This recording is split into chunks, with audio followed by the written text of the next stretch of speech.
Hello hi welcome to Sonu vlogs. ఎలా ఉన్నారండి అందరూ బాగున్నారా? లాస్ట్ వీడియోలో చూసారు కదండి, నేను మా అమ్మ నాన్న అండ్ చెల్లికి తెలియకుండా రాజమండ్రి వెళ్ళానని సడన్గా. ఆ వీడియోస్ అన్నీ చూసారని అనుకుంటున్నాను. ఎవరైనా చూడకపోతే చూసేయండి. నేను కూడా అనుకోకుండా సడన్గానే వెళ్ళానన్నమాట. నేను ఎలా స్టార్ట్ అయ్యాను ఏంటి అనేది అన్నీ మీకు చూపించాను. రిజర్వేషన్ కూడా దొరకకుండా వెళ్ళానన్నమాట. అప్పటికప్పుడు అన్నీ చూసుకొని వెళ్ళాను. ముందు వీడియోలో చెప్పాను కదండి, రాజమండ్రి నుండి అమ్మ వాళ్ళతో కలిసి వేరే ప్లేస్కి వెళ్తున్నామని. యాక్చువల్లీ అమ్మ నాన్నకి రిజర్వేషన్ అయిపోయింది. మా చెల్లి ఒక 4 days ముందు అనుకొని వచ్చిందనమాట. సో వాళ్ళతో వెళ్ళిపోదాం అనుకుంది. నేను సడన్గా రావడం వల్ల ప్లాన్ చేంజ్ చేసుకొని నేను మా చెల్లి ముందుగా వెళ్తున్నాం. మా అమ్మ వాళ్ళు వర్క్ ఉండడం వల్ల నెక్స్ట్ డే వస్తామని చెప్పారు. అందుకే మేము ముందే స్టార్ట్ అయ్యాము. హలో,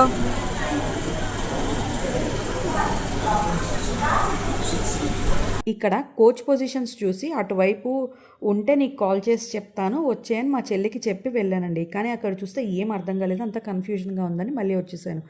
నేను మా చెల్లి ఇద్దరం మాత్రమే ఫస్ట్ టైం ట్రావెల్ చేస్తున్నామండి. ఇక్కడ మా చెల్లి వీడియో బాగా తీ, అలా తీ, ఇలా తీ అని బాగా టీస్ చేసిందండి నన్ను. ఇంతకీ మేము ఎక్కడికి వెళ్తున్నామో చెప్పలేదు కదా. మా అమ్మమ్మ వాళ్ళ ఊరు మార్కాపురం వెళ్తున్నాను. అది కూడా 13 years తర్వాత వెళ్తున్నానండి.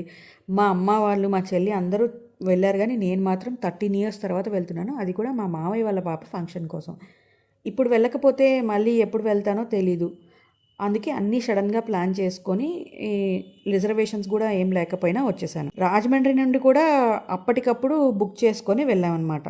మా కోచ్ పొజిషన్ చూసుకొని వచ్చేసాము. ఫైనల్గా లేట్ అయిన ట్రైన్ అయితే వచ్చేసింది. కానీ సీట్స్ అండ్ కోచ్ కొంచెం కన్ఫ్యూజన్. ఎందుకంటే మెసేజ్లో ఒకలాగా, టికెట్ ఇన్వాయిస్లో ఒకలాగా ఉన్నాయి కోచ్ నేమ్ అండ్ బెర్త్స్ అవన్నీ.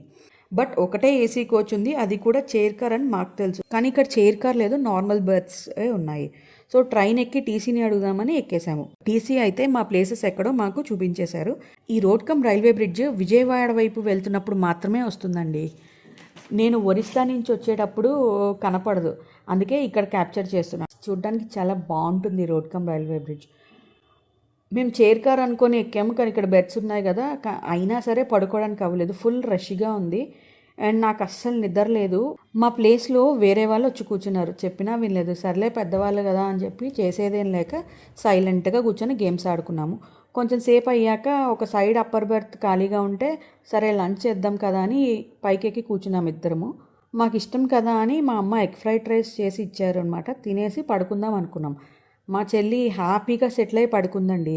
కానీ నా సీట్లో వేరే వాళ్ళు వచ్చి మళ్ళీ కూర్చున్నారు. పడుకోవడానికి అవ్వక అటు ఇటు ఇదవుతూ ఫోన్ చూసుకుంటూ అలా అలా టైంపాస్ చేశాను. కొంచెం సేపటికి విజయవాడ వచ్చేసింది. కృష్ణానదిలో వాటర్ కూడా పెద్ద లేవు, దీనికన్నా గోదావరిలోనే వాటర్ ఫుల్గా ఉన్నాయి. సరే ఇంక విజయవాడ వచ్చింది కదా, ఇంకేం పడుకుంటామని సైలెంట్గా ఉండిపోయాను. ఎందుకంటే మేము గుంటూరు వరకే రిజర్వేషన్ చేయించుకున్నాము, డైరెక్ట్గా మార్కాపురం అయితే చేయించుకోలేదు.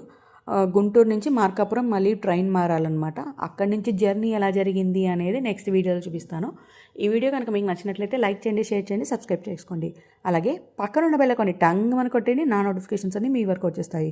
మరొక మంచి వీడియోలో మళ్ళీ కలుద్దాం. Thanks for watching.